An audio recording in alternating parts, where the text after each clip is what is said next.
Bienvenidos, hoy vamos a hacer un recorrido, una especie de, viaje en el tiempo. Así suena. Tenemos en nuestras manos un conjunto de instrucciones, bueno, con miles de años de antigüedad, y no son para armar un mueble de IKEA. Aunque la precisión, la verdad, casi le compite. Casi. Son las instrucciones para construir un espacio sagrado portátil, el tabernáculo, o el Mishkan, como se le conoce en hebreo, que significa literalmente la morada. Un santuario, pues, diseñado para moverse por el desierto. Exacto. Y las fuentes que tenemos son fascinantes. Son fragmentos del libro del Éxodo, pero el tesoro aquí son los comentarios de un sabio medieval, un tal Rashi. Que se dedicó a desmenuzar cada palabra, ¿no? Cada coma, para exprimirle todo el jugo. Y junto a eso tenemos un par de traducciones que nos ayudarán a ver los matices. La misión, digamos, es ir más allá de un simple inventario de materiales y medidas. Claro, Lo que queremos es meternos en la mente de los diseñadores, entender no solo qué construyeron, sino cómo y sobre todo por qué. ¿por qué cada elección, por mínima que parezca, tenía un peso simbólico brutal? Totalmente. Y hoy nos vamos a enfocar en las divisiones internas, en estas como paredes de tela que creaban distintos ambientes, específicamente en dos elementos, el velo y la pantalla, porque es justo ahí, en esas fronteras, donde se define la geografía de lo sagrado. Así que empecemos el recorrido.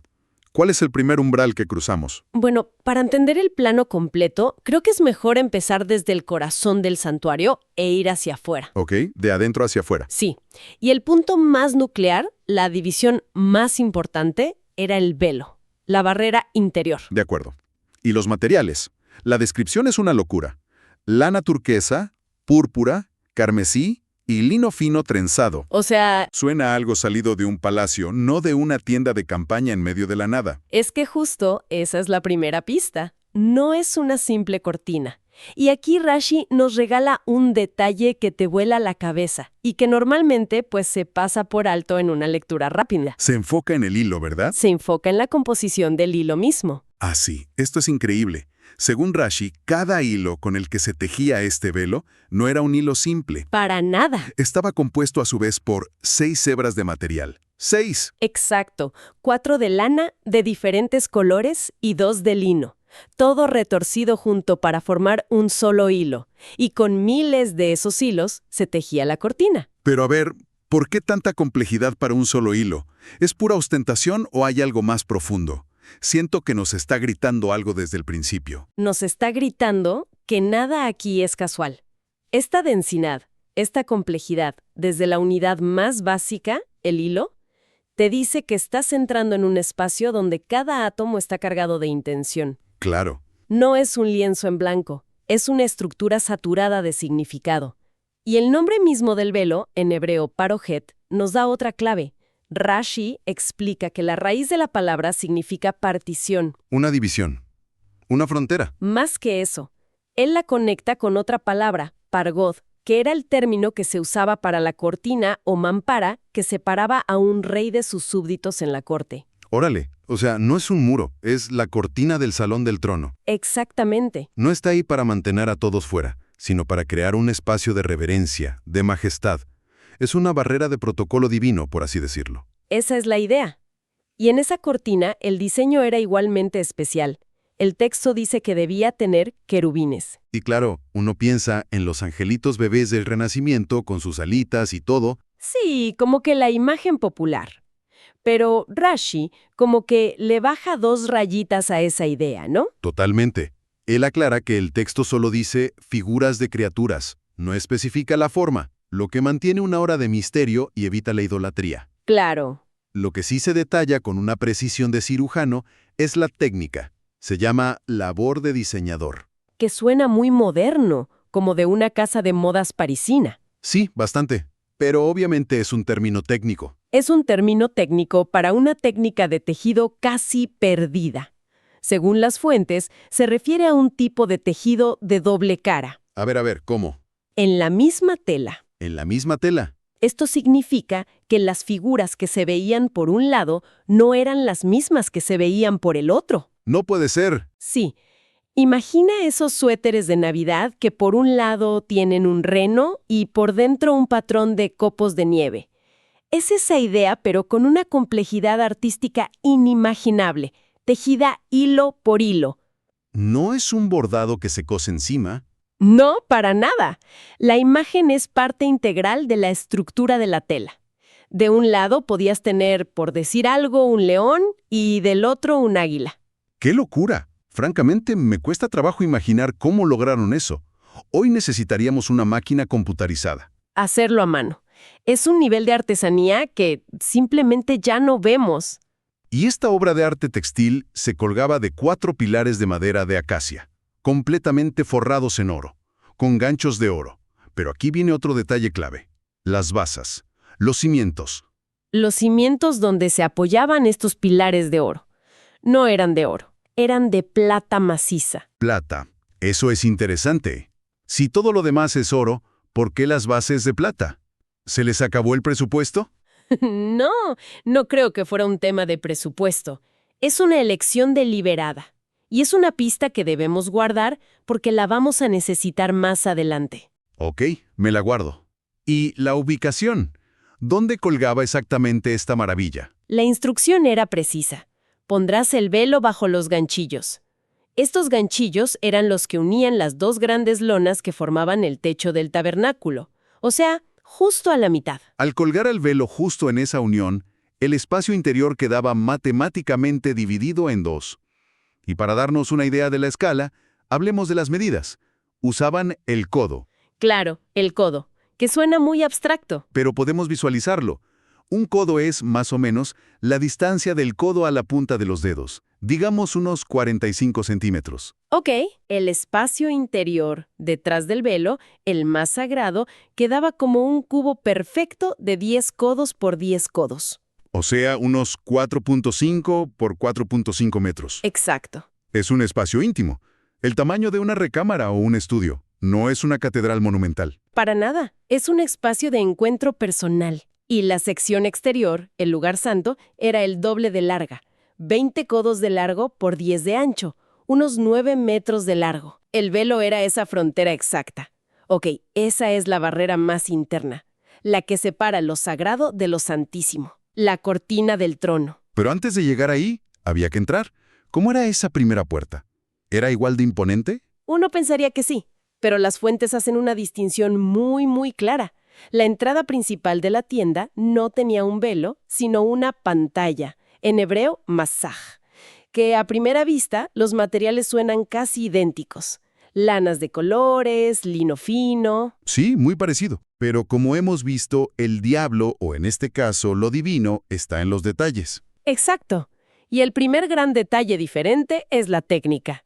Para esta pantalla de la entrada no se usaba la labor de diseñador del velo. Se usaba otra cosa. Se usaba algo llamado labor de recamador. Otra vez con los términos técnicos. ¿Qué diferencia hay entre un diseñador y un recamador? Toda la diferencia del mundo. Si la labor del diseñador era tejer una imagen integral de doble cara, Sí, la del recamador era en esencia bordar. Es una técnica aditiva. Tienes una tela base y, con una aguja, le vas añadiendo los hilos de colores para crear un diseño. Ah, ya entendí. Entonces, a diferencia del velo, donde las dos caras podían ser distintas, aquí en la pantalla, al ser bordada, el diseño era el mismo por delante y por detrás. Exactamente. Sigue siendo una obra de arte, pero la complejidad estructural es diferente. Y Raji de nuevo nos da un dato sobre el nombre. La palabra masaj, pantalla, la conecta con un verbo hebreo que significa cubrir o proteger. O sea, si el parojet era una partición para crear reverencia, Ajá. el masaj era un escudo para proteger el espacio sagrado del mundo exterior. Las palabras mismas nos están contando la función de cada elemento. Precisamente. Pero las diferencias no terminan ahí. Hay dos más, y son cruciales. A ver, El número de pilares y el material de sus basas. espera un momento. Recuerdo que en las fuentes los números eran distintos. El velo tenía 4 pilares. ¿Cuántos tenía la pantalla? Porque creo que ahí hay una pista importante. Bien visto. La pantalla de la entrada se colgaba de 5 pilares de acacia recubiertos de oro, no 4. 5. Y aquí viene el dato que se conecta con tu pregunta anterior. Sus bases no eran de plata, eran de cobre. Cobre. Ahí está. Entonces, a ver, si en la puerta de afuera, la primera que cruzas, las bases son de cobre, y en la siguiente barrera, la más interna, son de plata, ¿Qué te dice eso? nos están diciendo que mientras más te adentras, el espacio se vuelve más valioso, más sagrado. Acabas de decodificar el lenguaje arquitectónico del tabernáculo. Es exactamente eso. ¡Wow! Hay una gradación de la santidad representada por una jerarquía de materiales. El cobre es un metal funcional, terrenal. La plata es más preciosa. Se está creando un mapa sensorial de la santidad. No te lo dicen con un letrero. ¿No? Te lo dicen con los materiales bajo tus pies. Pasas del umbral de cobre al umbral de plata. Estás avanzando hacia el núcleo. Es una genialidad. La arquitectura misma te está educando, te está guiando en un viaje espiritual sin decir una sola palabra. Y el cambio en el número de pilares, de 5 a 4, también debe significar algo. Claro, probablemente marca una transición clara, un cambio en el ritmo del espacio. Estás pasando de una entrada más amplia, definida por 5 puntos, a un espacio más estructurado y cuadrado, definido por 4. Ok, entonces, si juntamos todas las piezas del rompecabezas, vamos a visualizar el mapa completo. Entramos por la pantalla de cobre y 5 pilares. ¿Qué vemos? El diseño es de una precisión y un orden absolutos. Una vez que atraviesas esa pantalla, estás en el lugar santo, ese espacio de 20 por 10 codos. ¿Los 9 metros de largo por 4.5 de ancho? Sí, ese rectángulo. Al fondo de ese rectángulo ves el velo, la obra de arte de doble cara colgada de sus 4 pilares sobre basas de plata. Y detrás de ese velo, en ese cubito íntimo de 4.5 por 4.5 metros, el lugar santísimo, ¿qué había? Solo una cosa, el arca del testimonio, el corazón de todo. El corazón simbólico de todo. Un espacio de acceso restringidísimo, al que solo el sumo sacerdote podía entrar una vez al año. Y en el espacio anterior, el lugar santo, ese rectángulo de 9 metros, ¿estaba vacío? No, ahí estaban los otros objetos de culto. Y Rashi, de nuevo, nos da la distribución exacta, como un plano de interiorista. A ver, En el lado norte, a la derecha, si entras desde el este, se colocaba la mesa para el pan de la proposición. y supongo que para mantener el equilibrio, algo en el lado sur. Por supuesto. Justo enfrente de la mesa, en el lado sur, se ponía el candelabro de 7 brazos, la menorá. Creando un eje, un diálogo. Un eje de luz y alimento. Un diálogo visual y simbólico a través del espacio. Falta un elemento, el altar de oro para el incienso. ¿Dónde lo ponían? No puede ir en medio, rompería ese eje. Buena observación. No iba justo en medio. Se situaba en el espacio central, entre la mesa y el candelabro, pero un poco retirado hacia el este, o sea, más cerca de la entrada. Ah, ok. Estaba como presidiendo la sala. Pero aquí Rashi añade un detalle final que es, para mí, la clave de toda la experiencia espacial. A ver, suelta. Dice que todos estos objetos, la mesa, el candelabro y el altar, no estaban distribuidos a lo largo de los 9 metros de la sala. Ah, ¿no? Estaban todos concentrados en la mitad oeste de ese espacio. Es decir, en los 4.5 metros más cercanos al velo. No puede ser. Eso significa que justo al cruzar la pantalla de la entrada no te topabas con nada. Con nada. Entrabas a una especie de antesala completamente vacía, de unos 4.5 por 4.5 metros. Exactamente. Se creaba una zona de transición, un espacio de descompresión. No te encontrabas de inmediato con lo sagrado. Híjole. Primero había un umbral de silencio, un espacio que te obligaba a hacer una pausa, a cambiar tu estado mental antes de acercarte a la zona donde se realizaba el servicio. Es un golpe de genio en diseño de experiencias. ¡Qué increíble! Es como el jardín de un templo japonés, o el atrio de una catedral.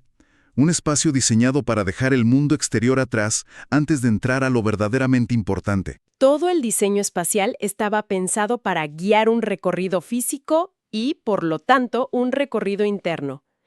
Es un espacio pedagógico. Te enseña a través de la experiencia. Entonces, ¿qué significa todo esto?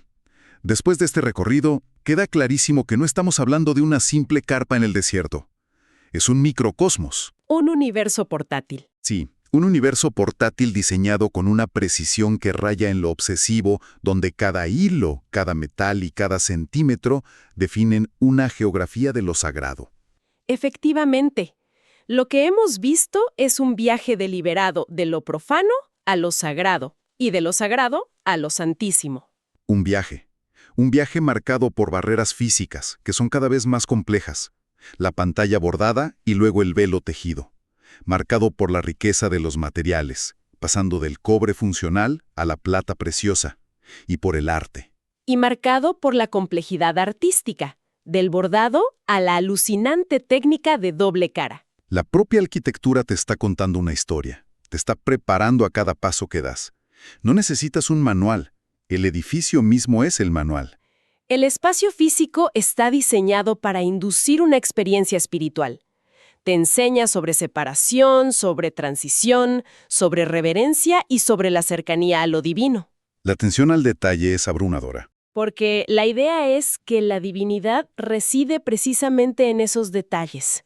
El número de hebras en un hilo, la diferencia entre tejer y bordar, todo comunica algo. Y eso nos lleva, creo, a una reflexión final. Estas fuentes describen con un detalle casi microscópico cómo construir este espacio sagrado, este centro del universo para un pueblo. Y eso, inevitablemente, nos hace rebotar la pregunta hacia nosotros. Nos invita a pensar en nuestros propios espacios. Claro. ¿De qué manera la arquitectura y el diseño de los lugares que habitamos, nuestras casas, oficinas, las plazas públicas, moldean silenciosamente nuestras interacciones, nuestro estado de ánimo y nuestra percepción de lo que es importante?